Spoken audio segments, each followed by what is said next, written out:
All right. So, welcome back, and it's good to be here with you again. I just want to spend a little time going over what we talked about last week, hit a couple of the high points before we continue on. Just a reminder about our course outline. Last week, we spent much of our time defining Christian nationalism, trying to come up with a definition that captured the phenomenon without stereotyping it or without trivializing it. I think two of maybe the temptations that we have in this area. And then we got started on part 2, sources of Christian nationalist thought and action. We talked a little bit about the history of the evangelical resurgence starting in the mid-1970s and continuing on really up to the present day. And we noticed that one of the things involved with that evangelical resurgence was a renewed involvement in political and social life by American evangelicals who, for some decades, had been somewhat passive with respect to that participation, believing that the world was inherently evil, that it was going downhill fast, and as one great 19th century evangelist put it, I view this world as a sinking ship. God has given me a lifeboat, and he said, Moody, save all you can. Right? But don't try to save the ship. Ship's going down, right? Save people off the ship. Okay, if politics is the ship, if our kind of national and international life is the ship, well, there's really no hope for that from this what came to be a dominant evangelical perspective in much of the 20th century. But in the 1970s, that begins to change for a lot of evangelicals. They see that at least maybe America is an exception to the rule. You may have heard the term American exceptionalism. That can appear in a lot of different ways, not always in a religious guise, but just this idea that America is an exception to all the rules, basically. And so theologically speaking, evangelicals began to think, well, maybe America is an exception to the rule that history is just all downhill and there's nothing we can do to stop the downhill slide. And therefore, we ought to push back, in a sense, and organize politically around the causes that matter to us. So, we defined Christian nationalism as involving maybe 3 different but overlapping and related beliefs. The first would be that Christian values, as the Christian nationalist defines Christian values, of course, should have presumptive authority within society. Presumptive authority means you don't have to argue for that authority. It's just there. It's baked in. It's built in. Second, Christian teaching should be supported by state institutions. And we talk maybe particularly about the public school system there. That might be a place where a Christian nationalist might see the desirability of the public schools being used as a platform to advance Christian teaching and Christian causes. And Christian leaders should have privileged access to political power. And so we noted that Donald Trump, for example, seemed to kind of buy into this vision, at least, and is basically offering people that he defines as the Christians, right? Christianity, he says, will have power. If I'm there, you're going to have plenty of power. You don't need anybody else. You're going to have somebody representing you very, very well. Remember that. Okay? So whether or not Donald Trump is himself a Christian nationalist, he's pretty clearly, in a sense, saying, I want you as part of my coalition. Right? He may not be the only politician who's doing that, but obviously he's the most significant politician right now who is attempting to attract this particular group of people into his coalition. We talked a little bit about the whole constitutional issue, about the First Amendment to the Constitution, the Establishment Clause, the Free Exercise Clause. We won't go over that again too much, but we'll be coming back to that issue because it's always going to be kind of a delicate and controversial issue, how you relate the Anti-Establishment Clause on the one hand to the Free Exercise Clause on the other hand, how you balance those off against each other. Christian nationalists basically want to argue that, as they put it, if there is a wall of separation between church and state, it's a one-way wall.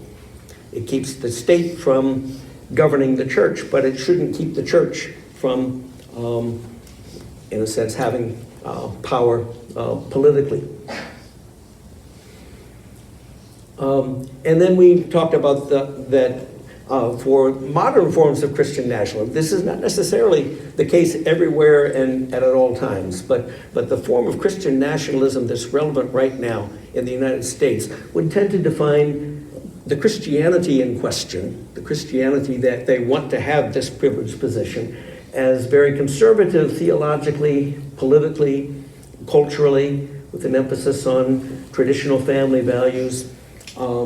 And it's going to be centered institutionally within evangelical Protestantism, which is, of course, itself a pretty amorphous thing. It's unlike the Catholic Church that has a definitive hierarchy.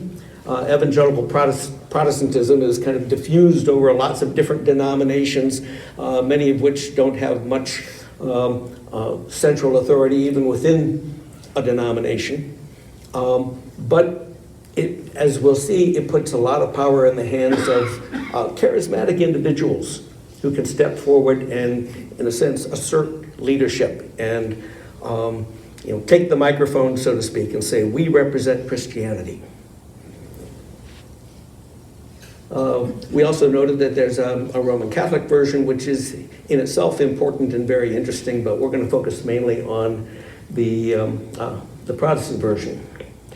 Then we talked a little bit about the evangelical resurgence. I won't review that material, but maybe just to repeat these last two questions that we ended our discussion last week with. Was this evangelical resurgence just a new citizen mobilization effort within civil society? That is to say, we presume that people have a right to organize politically around causes that matter to them. Is this just a case of evangelical Christians deciding to do that? Shouldn't they have the right to do that? Or is there a more radical element underneath the surface of this evangelical resurgence? Well, my argument is that there was a more radical element that was not necessarily visible in the 70s, 80s, and 90s, but that became increasingly visible perhaps within the last couple of decades. And as a first example of that, I want to look at a movement that is called Christian Reconstructionism, or by some of its adherents, it's referred to as theonomy. The term theonomy suggests that divine law is going to be the basis for our system of government.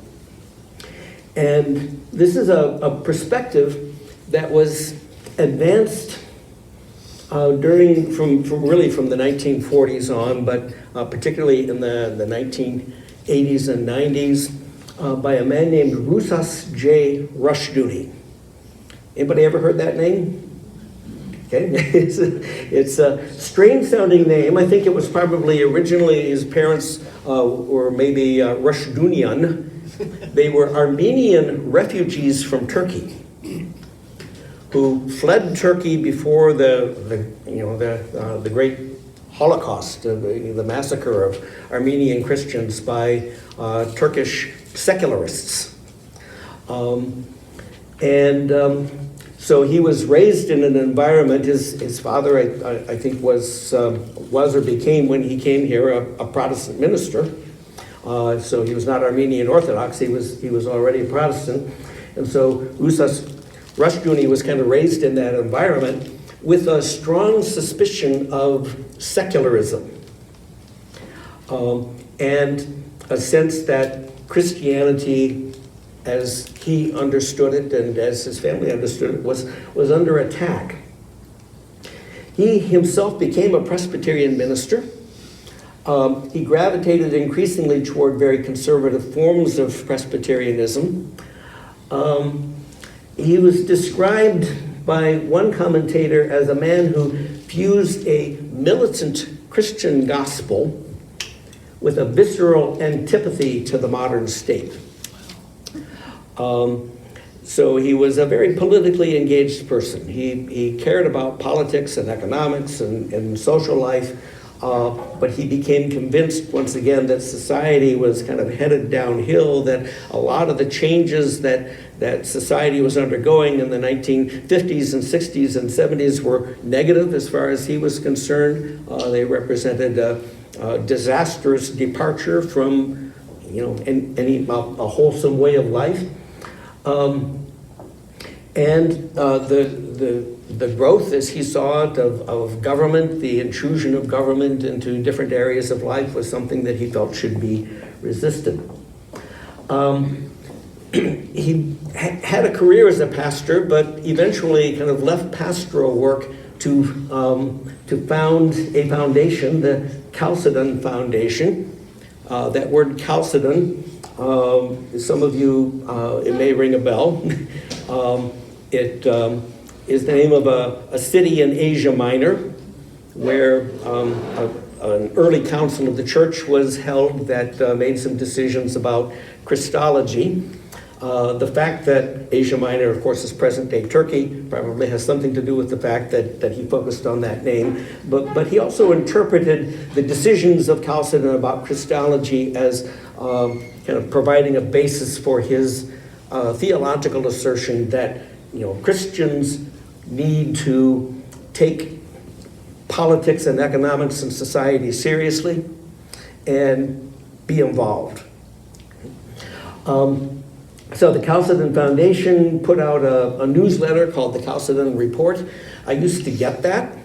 Somehow I got on their mailing list. You know how that happens when you're a religion professor, I guess. Everybody assumes you want to read their stuff, and so all of a sudden, these newsletters started appearing in my box way back in the 1980s, and I thought, well, this guy's interesting. He represents a corner of the Reformed Presbyterian tradition that, I wasn't really aware of before. He's kind of pushing his ideas to an extreme, I thought. I don't think anybody's going to take him seriously. He's a marginal figure, but it's kind of interesting to kind of follow his thinking.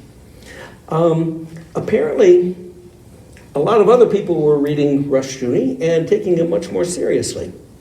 One individual recently, who would be a self-identified Christian nationalist, basically said, yeah, back in the 70s and 80s and 90s, we were all reading Rushdoony. Said, even if we had to hide the books under the bed. Right? We didn't want anybody to know we were reading this guy, but we were reading him, right? And being influenced by his ideas. His magnum opus, as it were, is a 3-volume work called The Institutes of Biblical Law. And his thesis was basically that after the collapse of modern secular society, which he thought was going to occur, right? Can't survive long, it's headed for disaster. After that collapse, a new society is going to arise, and in that society, the laws of the Bible should be applied, and that includes Old Testament law. Okay, the laws you find in Exodus, Leviticus, Numbers, and Deuteronomy. Not necessarily all of the ritual laws as he would define them, but the moral and the civil and the criminal law of the Old Testament should be a model for, our nation, basically. And of course that led to a lot of speculation, a lot of discussion, a lot of controversy. Do you really mean that teenagers who sass their parents should be taken out and stoned? Because if you're going to take seriously what it says in Leviticus, maybe that's what you'd have to do. So he's going to, I can see Kate kind of wincing back there. Right? But he never sasses his parents, I'm sure. But anyway, Rushdoony said, look, I don't have answers to all these questions, but these are the questions that we should be asking, right? Because ultimately, Christians should want to live in a society that is governed by the law of God. Some of the influences on Rushdoony were familiar to me at any rate, maybe to some others in this room. He was very influenced by Dutch neo-Calvinism. People like Abraham Kuyper and Herman Dooyeweerd in the Netherlands, or Cornelius Van Til, a Dutch-American who taught for decades at Westminster Theological Seminary in Philadelphia, who advanced an understanding of the Reformed faith that was very engaged in politics. Abraham Kuyper himself served as the Prime Minister of the Netherlands and for a time, and was a very prominent figure in Dutch politics and Dutch culture for many, many decades. I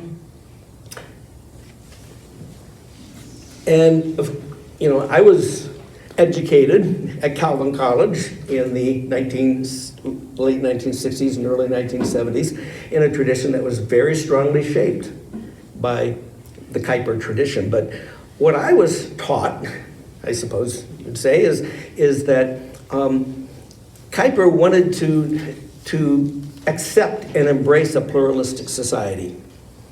He thought it was just fine for Christians and non-Christians, for socialists and capitalists. Everybody should be able, in a sense, to be present in society and have their chance to persuade the public and to run the government if they got the votes. Rushdoony kind of had another idea.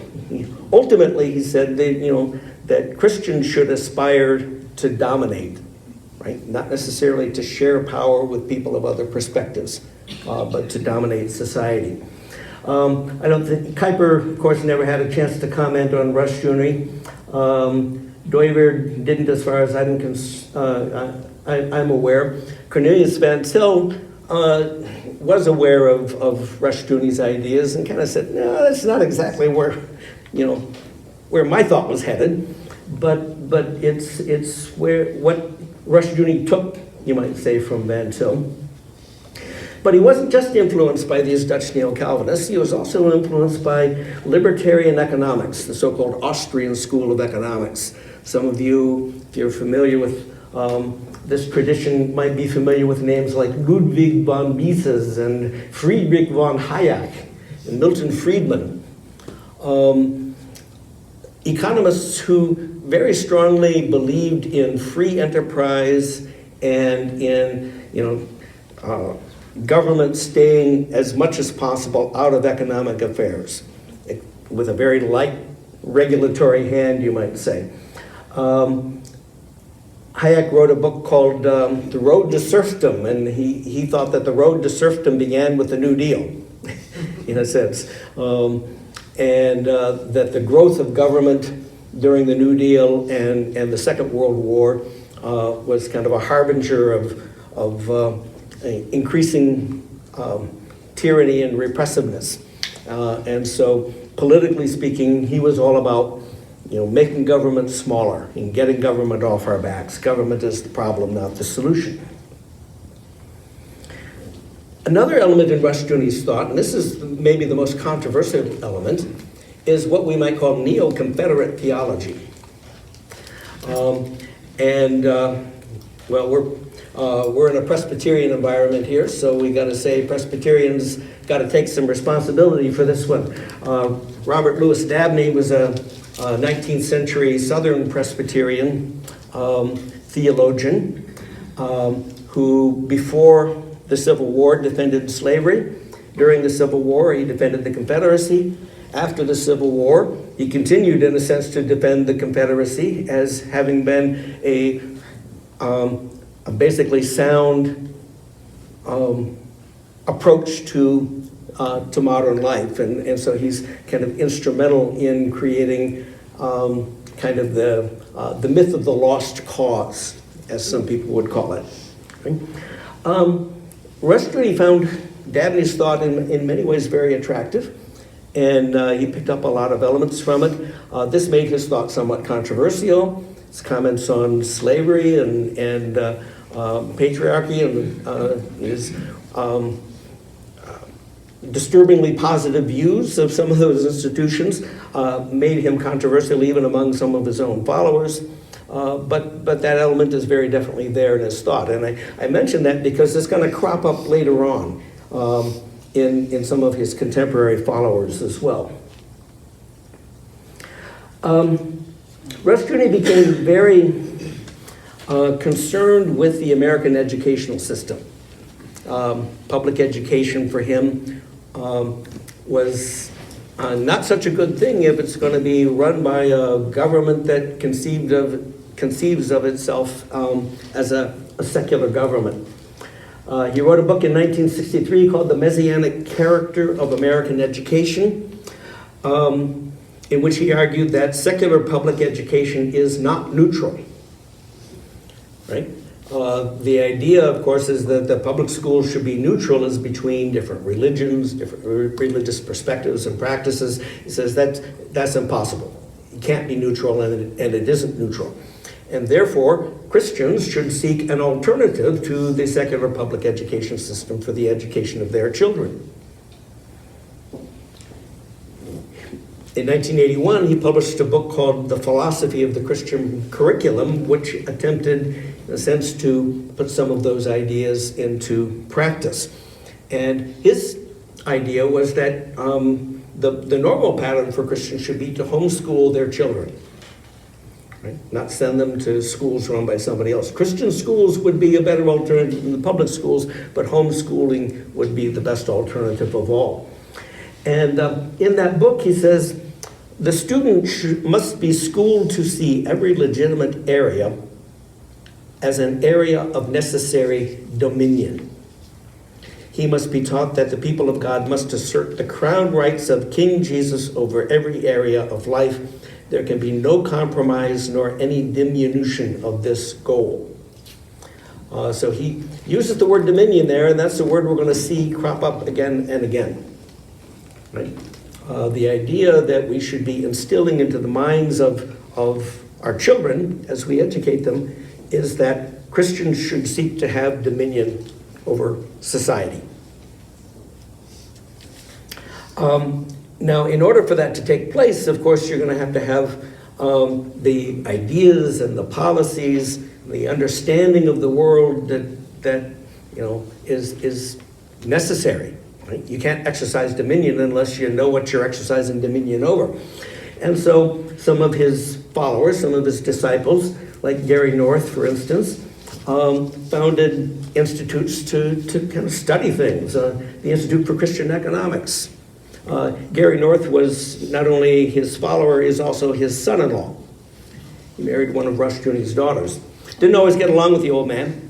They went for decades without speaking to each other, but Rushton could be kind of a difficult person, I gather. But he always regarded himself as a follower of Rushton, who was developing Rushton's ideas in the field of economics. Another follower was a man named Greg Bahnsen, who founded the Southern California Institute for Christian Studies. Again, kind of creating curriculum and thinking through issues from the perspective of this movement. Some people who began to apply these ideas very concretely to politics would include George Grant. He's a pastor in Tennessee There's also a Canadian philosopher named George Grant, but that's not this guy. This is George Grant, the Tennessee pastor. He wrote a book in 1987 called The Changing of the Guard, Biblical Principles for Political Action, in which he says, in words that kind of echo Rushdoony, Christians have an obligation, a mandate, a holy responsibility to reclaim the land for Jesus Christ, to have dominion in civil structures, just as in every other aspect of life and godliness. But it is dominion we are after, not just a voice. It is dominion we are after, not just influence. It is dominion we are after, not just equal time. Just in case there was any doubt. I'll repeat it once more. Right? So, he's leaving little doubt that he's a follower of Rushdoony and that he wants to put these ideas into action as soon as possible within society. Some of the early attempts to activate these ideas, to implement these ideas, came with the so-called Taxpayers' Party, which eventually became the Constitution Party, which played a role as a third party, ran third-party candidates for president and other offices in the 1990s and the early 2000s, and was kind of a forerunner of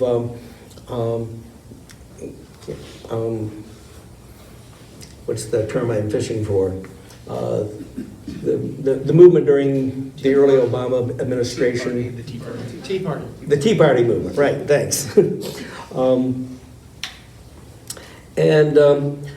Another individual that we might point to is a man named Gary DeMar, who advocates the necessity of instilling a biblical worldview, as he would call it. Biblical worldview, of course, means a Rushdoonian worldview, right? Because the idea is that Rushdoony was the one who really understood these matters.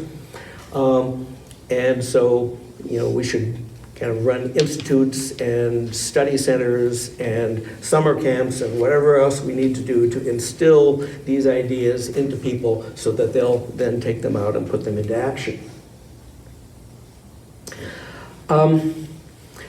Looking forward maybe to a new generation, we have the emergence of a group, a denomination you could call it. I don't think they'd want to call themselves a denomination, but that's essentially, I think, what they are, called the Communion of Reformed Evangelical Churches. This is a network of churches, schools, and publishers that is centered in Moscow, Idaho. Interesting. I don't think they chose the name of the town. That was already there, but that's where some of the central figures in that movement have founded churches and schools and other institutions and really kind of built a network. But churches affiliated with the CREC are widely distributed, a lot of them in Texas, a lot of them in Tennessee. There are some in Iowa, including a small congregation in my hometown of Pella, Iowa, who are a punch above their weight, you would say, in terms of being active in the civic life of the town. Not always in ways that I'm excited about, but they're certainly active citizens. A central figure in that movement. Yeah, go ahead. Could you comment on what they mean by reformed? What are they reforming? The little R, or are we going back to the original reform movement? They would regard themselves as reformed in the sense that they are followers of the thought of John Calvin, as they understand it. Go back that far. Yeah. Mm-hmm. Yeah. I think they're part of a trend that, as some 20 years ago, people were referring to kind of the young Calvinists. A lot of young pastors, including in the Southern Baptist Church, which heretofore was not known for its Calvinism. Suddenly, the Southern Baptist Church woke up and found that a lot of its leaders had embraced a rather militant form of Calvinism that kind of is related to what was developing in this kind of more Presbyterian environment. Doug Wilson is a central figure there. He's out there in Moscow, Idaho. Very committed to theonomy, to Rushdoony's ideas. Shares with Rushdoony some controversial ideas about the Crusades and American slavery. Is committed to what he calls classical Christian education, which is not necessarily homeschooling, but he's basically saying, no, we can go beyond homeschooling now and we can actually create schools, right? Christian schools that have a curriculum that's going to advance our cause. And they, in fact, have established a network of such schools. Out in Moscow, Idaho, you have kind of a paradigm set of schools. Logos School is K through 12. St. Andrew's College is undergraduate. Greyfriars Hall is kind of a seminary and graduate institute. So they've got a whole system there that they're proposing as kind of a model for what Christians should aspire to. And created some other organizations that are more specifically focused on politics, such as American Moment and the Theology of American Statecraft. We won't go into those right now. One individual, you might be surprised to see that name. Pete Hegseth, the current Secretary of Defense, is pretty deeply involved in the CREC, and particularly in their educational network. He's fairly recent convert, I guess you'd say, to this form of Christianity, but he has really jumped in with both feet. He moved his family to Tennessee to be near a church and a school that were founded by this movement, and he has a lot of affiliations with it. He's written a book called The Battle for the American Mind, Uprooting a Century of Miseducation, which is kind of an updating, in a sense, of Rushdoony's book from the 60s. When he was interviewed after publishing that book, he was interviewed in September of 2023, which is kind of right in the middle of the Biden administration, interviewed in a friendly environment with, on a podcast that was done by people who were also affiliated with this movement. And he said to them, we're in middle phase 1 right now, which is effectively a tactical retreat where you regroup, consolidate, and reorganize. And as you do so, you build your army underground with the opportunity later on of taking offensive operations in an overt way. And obviously all of this is metaphorical and all that good stuff. Right? So I think he realized at that point, oh boy, maybe I'm being too quotable here. I better qualify what I'm saying. But it's clear that, however metaphorical it may be, it's a very militant metaphor that he's advocating. And I suppose Hegseth would say that the victory of Donald Trump in November of 2024 represented the point at which, in a sense, this offensive operation can be undertaken. So what would it mean to have a Christian nationalist in charge of the American military? I think that's worth thinking about. The implications of Pete Hegseth as the Secretary of Defense. First of all, you have, in a sense, the possibility that we could valorize or approve of the Crusades as a model for the war on terror. Now, that's not a good route to win friends and influence people in the Middle East in general, to appeal to the Crusades. But if you look at Pete Hegseth's tattoos, they're all about the Crusades, right? As kind of a model for what he wants the American military to be. Second, the valorization of the Confederacy is a positive element in American history. You may remember that recently some army bases that were formerly named for Confederate generals, Fort Bragg, right? Fort Benning, have been renamed. But there's some pushback on that. I wonder how long that renaming will be in effect. Because the people pushing back on that are basically saying, these were great Americans, even though they fought against the Union. We still need to acknowledge the Confederacy as part of American history and maybe a more positive part than has normally been taught. Maybe even more seriously, this is the person who's going to be running the military academies. Not in terms of day-to-day operation, but in terms of broad policy. West Point, the Naval Academy, the Air Force Academy, Coast Guard Academy, who's going to be hired to teach there, what's their curriculum going to be. There have already been issues with the military academies, particularly the Air Force Academy, in terms of maybe having a rather, giving a rather overbearing authority to conservative Christian ideas. Hegseth seems unlikely to resist that and likely perhaps to further that element. He's also going to have control over an educational network, K through 12 educational network that exists to educate children of American military personnel on military bases overseas and in some cases here in the United States. So who's going to be hired to teach there? What's the curriculum going to be? And he's going to have control over investigations of extremism in the military. Who gets defined as an extremist? Is it going to be the Christian nationalists, or is it going to be those DEI people? Well, I think we're seeing our answer to that question right now.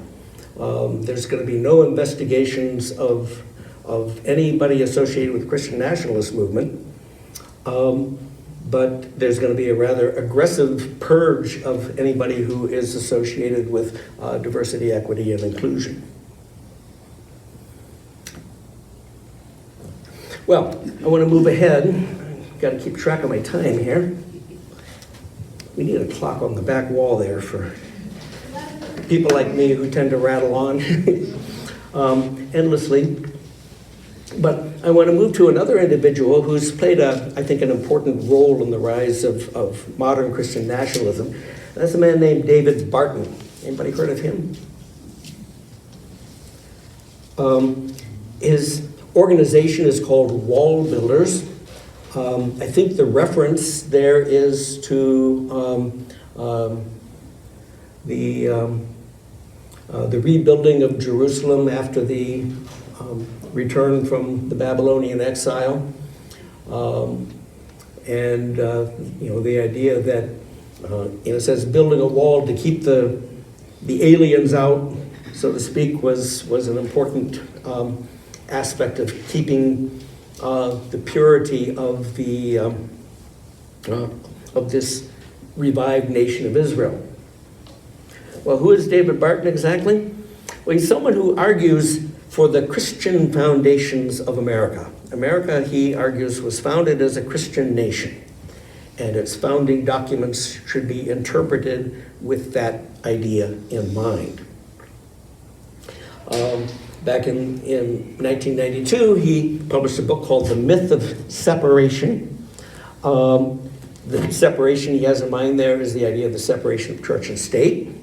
And as we saw last week, Christian nationalists tend to regard that idea as a myth or as a misunderstanding of the American founding. And so they want to return to a vision of the American founding that gives Christianity a much more central place. He created a video in 1993 that has had a lot of viewings over the last 30 years or so, called America's Godly Heritage. In 2012, he wrote a book about Thomas Jefferson because I think he found that the most common reply to his book, The Myth of Separation, and the the video, America's Godly Heritage, was, well, what about people like Thomas Jefferson?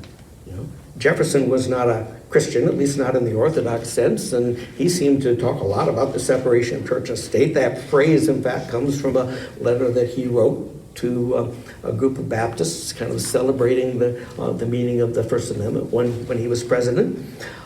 So what about that? And so Barton wrote the Jefferson Lies in order to, in a sense, rehabilitate Thomas Jefferson as a Christian nationalist. And so he strives in that book to present a view of Thomas Jefferson as basically on his side of this issue. And throughout this time, his organization has been creating curricula for Christian schools and homeschoolers, once again to kind of advance this notion, inculcate this idea educationally from the ground up in the K through 12 system. He's got a lot of powerful people that he's been associated with.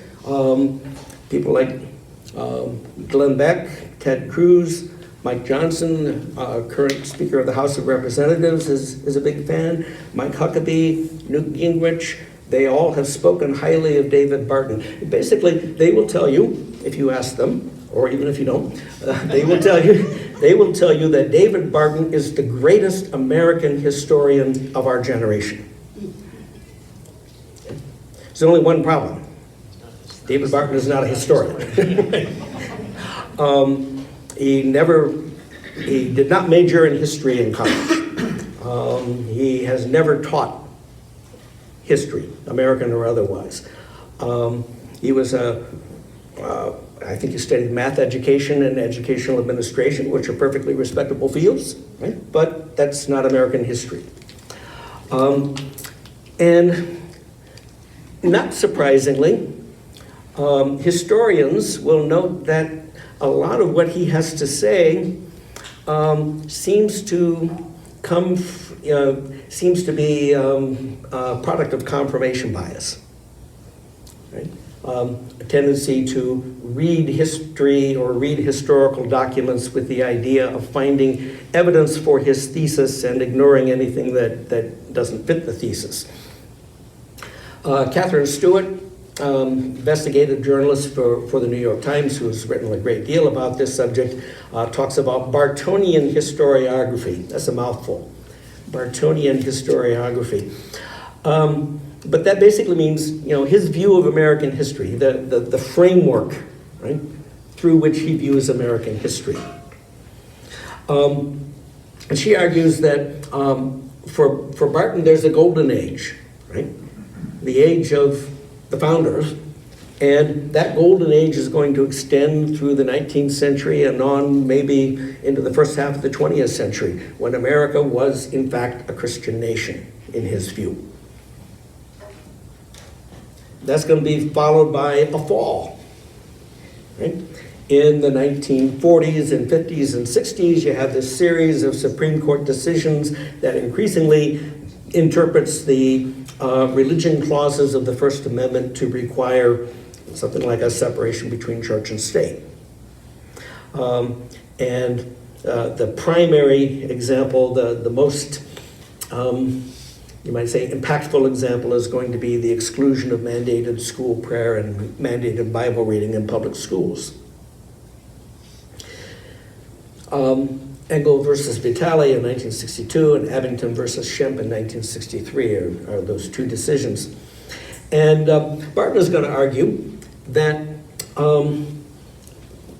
that this secularization of public education in the United States is correlated with negative educational and social trends. That's when everything started to fall apart.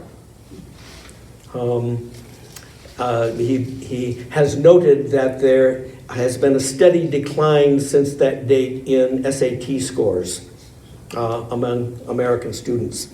And so with what might be interpreted as a kind of post hoc ergo propter hoc argument, he's kind of arguing, the decline happened after the Supreme Court decisions, and therefore it must have happened because of the Supreme Court decisions. And so the only way we can rescue American society and American education is to put prayer and Bible reading back into the public schools. And that's going to, therefore, lead us to the third stage, the necessary restoration. We need to retake the courts, we need to retake the educational system, we need to retake Christmas, right? We need to retake public spaces as spaces where Christian ideas and Christian values can be expressed. David Barton has his critics, and a lot of them, as well as, of course, some of the supporters that we mentioned. All of Barton's critics note his lack of training as a historian and accuse him of cherry-picked, or in some cases, invented quotations and tendentious, kind of one-sided interpretations of the material. I think some of his critics counter with an equally simplistic secular Enlightenment story of America's founding and history, basically saying, that from the time of the founding on, America has been a secular nation. That's not quite true either. There's certainly a lot of evidence that the interpretations that the Supreme Court arrived at in the 40s, 50s, and 60s of the 20th century were a long time coming. It was a gradual process. And so it doesn't really do to oversimplify history in the opposite direction as a response to Barton.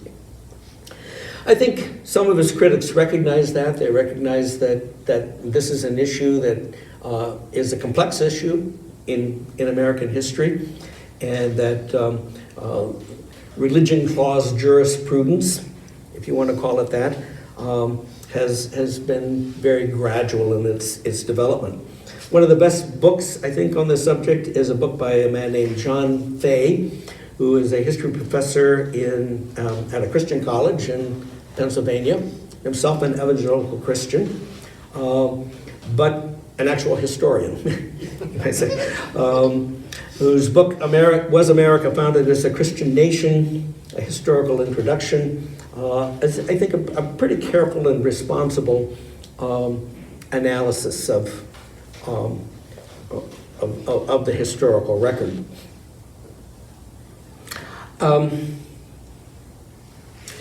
Now, I want to go on to another group that, again, some of you may have heard of, that may be entirely new to other people.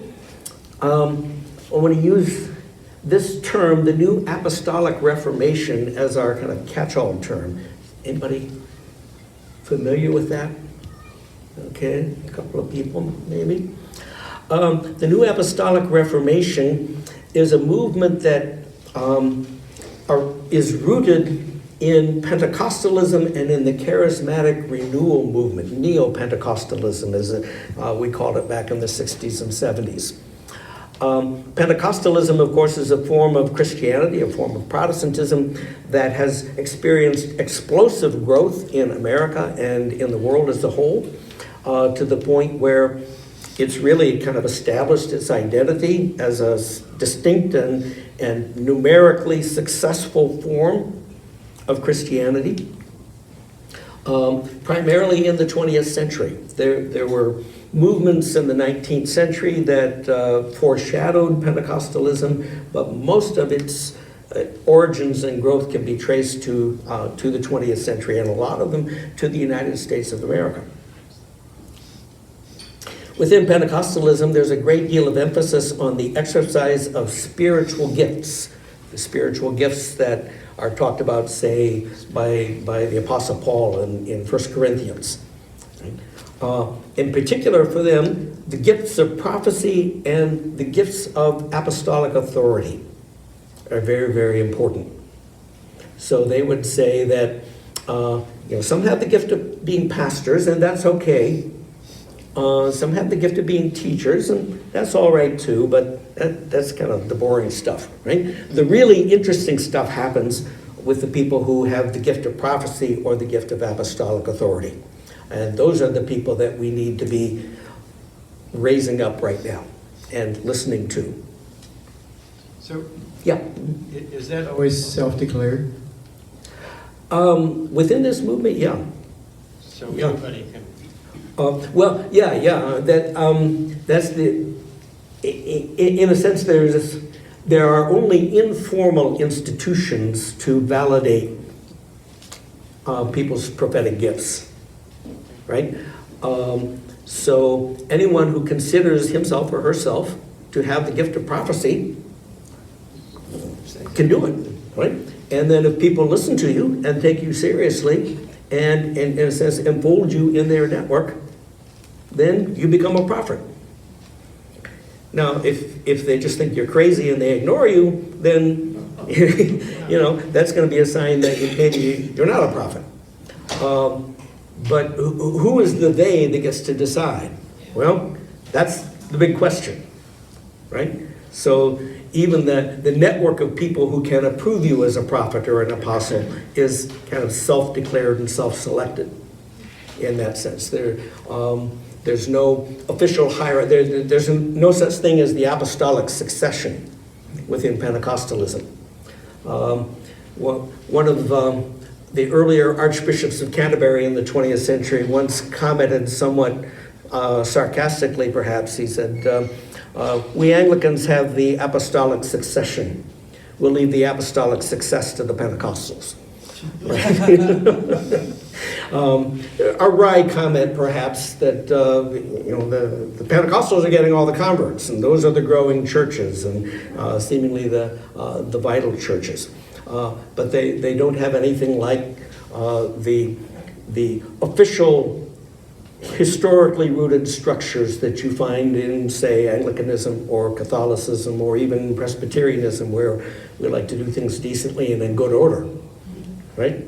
Pentecostalism, you don't care so much about decently and in good order. You just care about whether people are persuaded, whether their hearts are warmed, whether they believe in you, in a sense. And that puts, again, a lot of emphasis on people who have the kind of charisma, the personal charisma, to attract and retain people's attention and loyalty. And that could be a gift, it can also be a dangerous thing, right? As we've seen historically on many, many occasions. There's also a great deal of emphasis within this movement on the idea of spiritual warfare.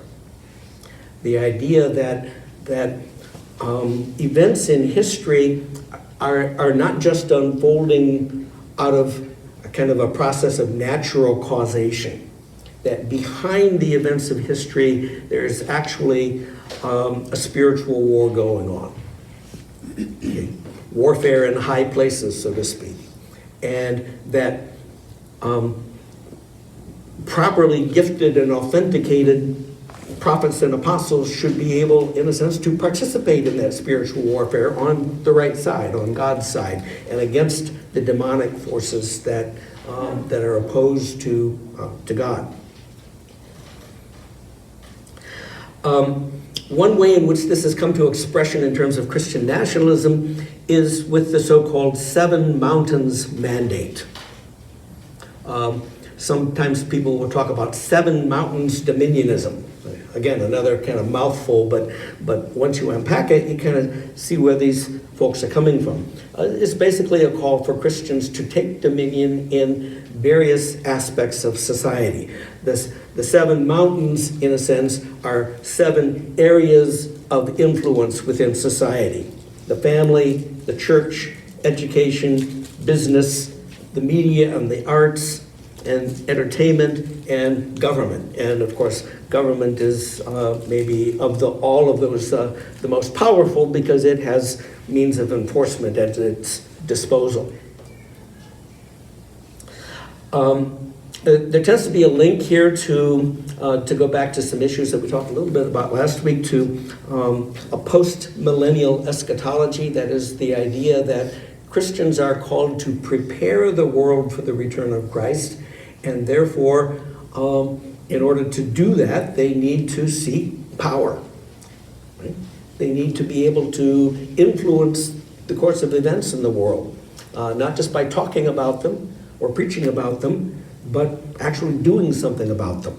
And once again, in their view, that requires dominion.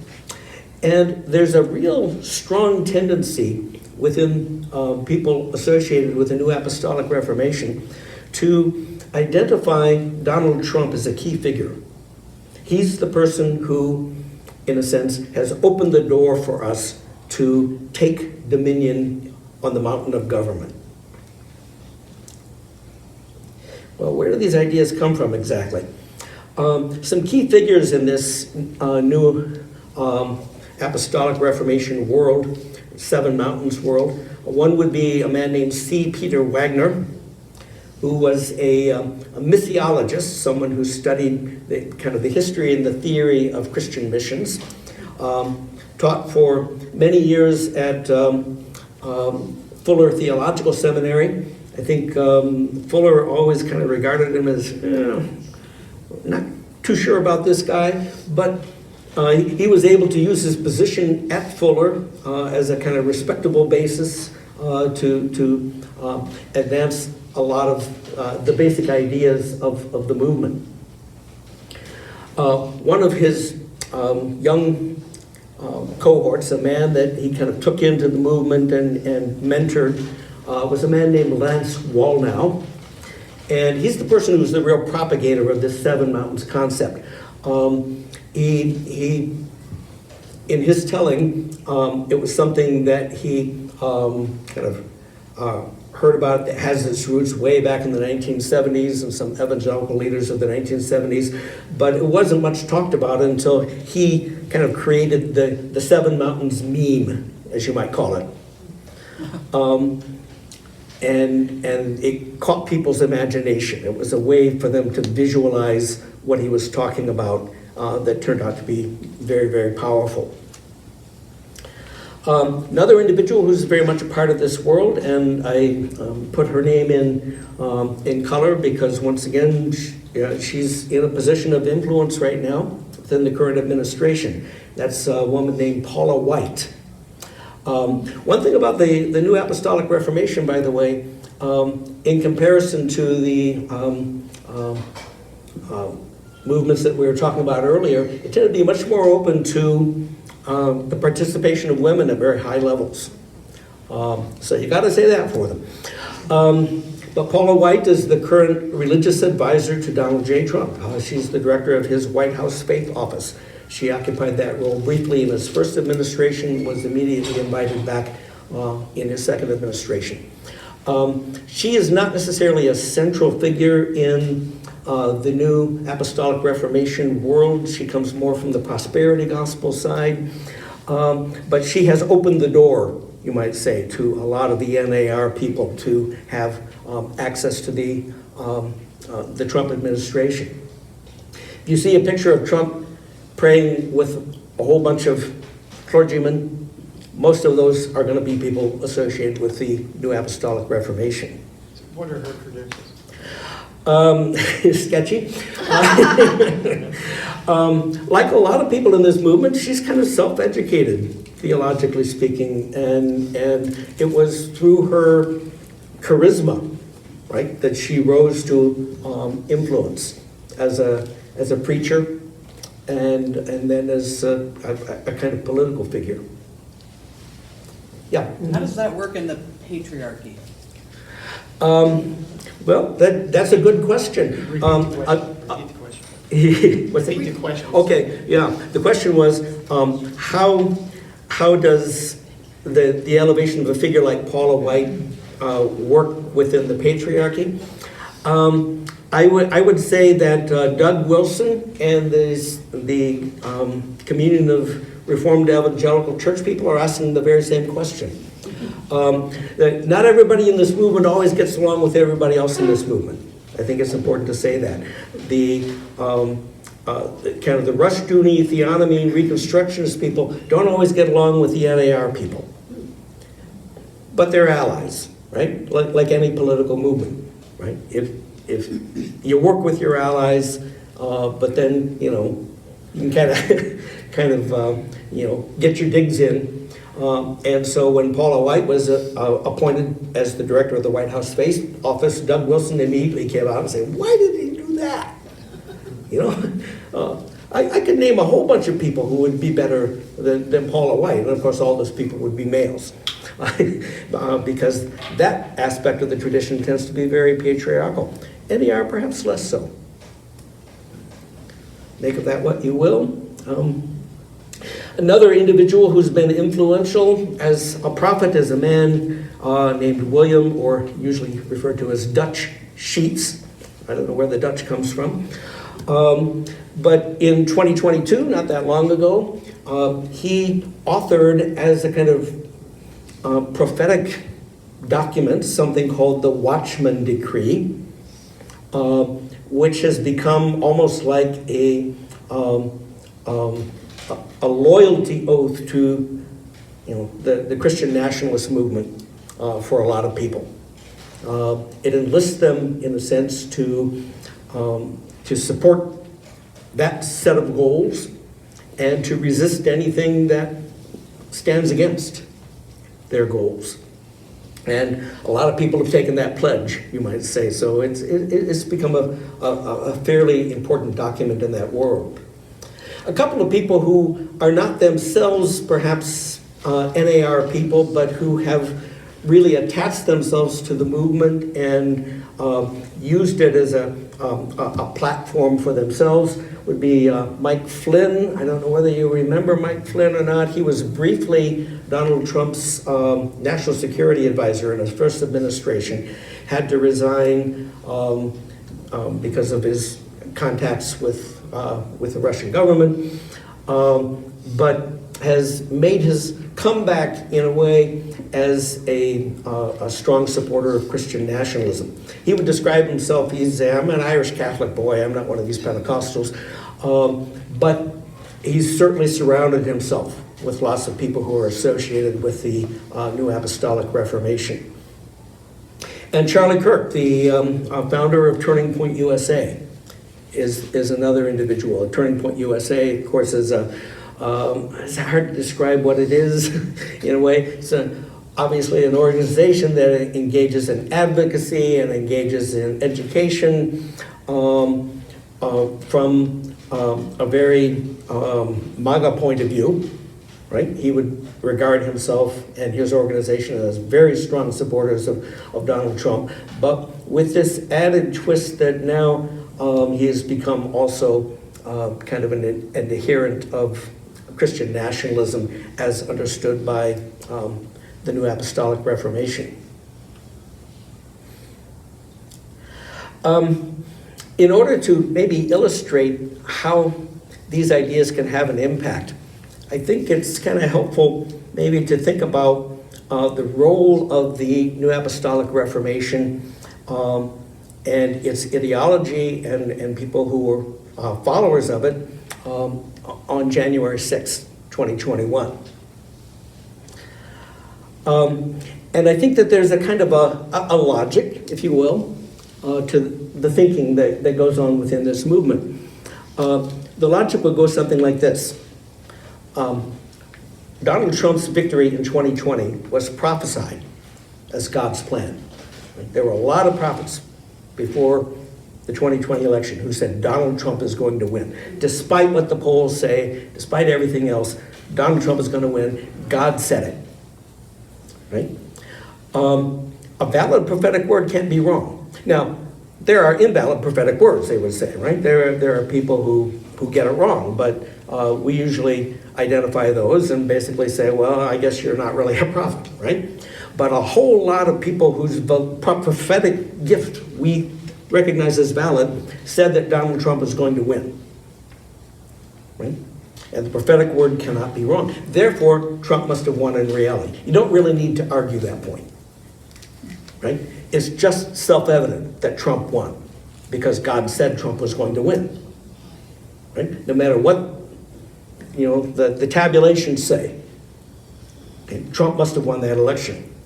But the prophetic word can be resisted, right? And the resistance to the prophetic word is going to come from demonic forces. it's the duty of Christians to counteract, to resist demonic forces, right? And so people on January 6th who were associated with this movement basically went to Washington. A lot of them were there. I don't think many of them were actually inside. They didn't enter, but they were outside holding prayer meetings and singing hymns and doing all sorts of other things, kind of encouraging the whole process, because January 6th they felt was where we must act to vindicate God's plan. Now, you could say what happened after January 6th did not, in fact, succeed in keeping Donald Trump in office, in the presidency. Wasn't that proof that this was all invalid? Well, not necessarily. Once again, that doesn't mean you're going to win all the battles, right? But it does suggest that it's worth fighting a battle and then learning the lessons you need to learn from it and then coming back to fight again another day. And that's essentially, I think, what the NAR movement has done. And they would probably say now that they've succeeded in a way in learning the lessons they needed to learn from their initial failure and being much more successful this time around. Now, before we get started on this next section, I think I'll save that till next week. Section 3 is going to be on strategies of Christian nationalism. So we'll look at some of the ways in which Christian nationalists attempt to implement these ideas. But we have just a few minutes left here if anybody has questions.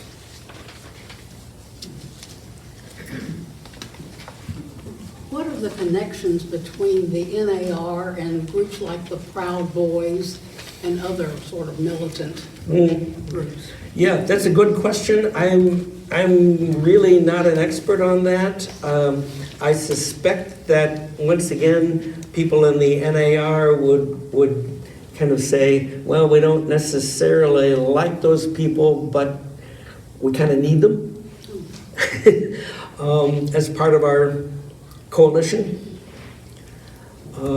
So you don't necessarily have to approve of everything that your coalition partners do in order to kind of want to keep them in the fold.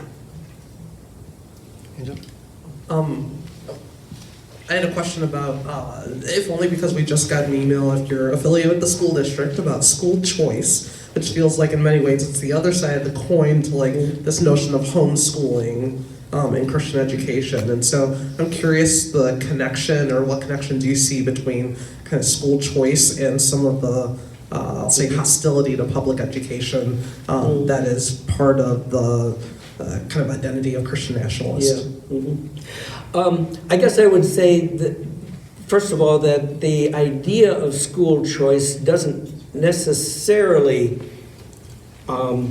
isn't necessarily connected with Christian nationalism. I think there are people who would like more choice in that regard who aren't Christian nationalists. But on the other hand, I think that a hostility toward public education and perhaps a desire to see a thriving alternative system that might eventually just kind of absorb public education, that would be very compatible with Christian nationalism. So, I come from a tradition that places a lot of emphasis on Christian day schools and Christian higher education. So I don't think that the people who created those systems of education were all, or even very many of them, if any of them, were Christian nationalists. So I don't think there's a necessary connection there. But there might be a strategic connection. And Christian nationalists might see, well, this idea of school choice is a horse that we can ride into battle, so to speak. But not necessarily only, an idea that belongs only to us. Yeah. In my moments of panic, I think about all of this the way I think about the Taliban, and wonder if, it just feels to me like we're heading in this direction. When Donald Trump says on his stump speeches, women, I will protect you whether you want me to or not, I can see all of us in floor-length burqas. Is this,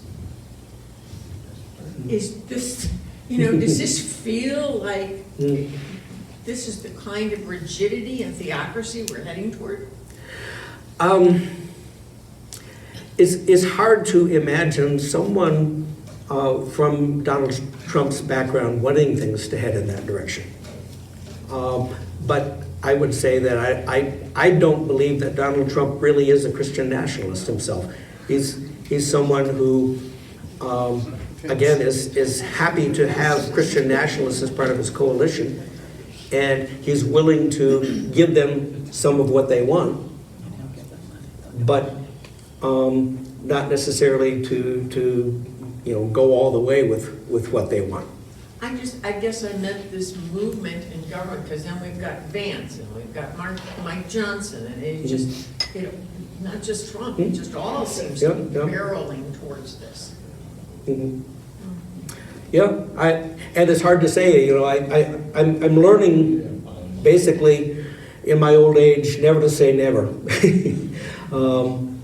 There are a lot of things, the rise of the Rushdoonites, I didn't think that was possible back in the 1980s, the 1990s. I was wrong. So I never say never. But I think that there are a lot of things that could push back against that kind of rigidity and repression within American society, including within the what we might call the present ruling coalition. But we'll see. You talked about Pete Hegseth being in the CREC, and then you've also talked about them wanting to be in our justice system. We have that already. Alito in the Supreme Court is our CREC. Well, yeah, whether he's affiliated with that movement or not, I think he might be maybe more of a Catholic integralist.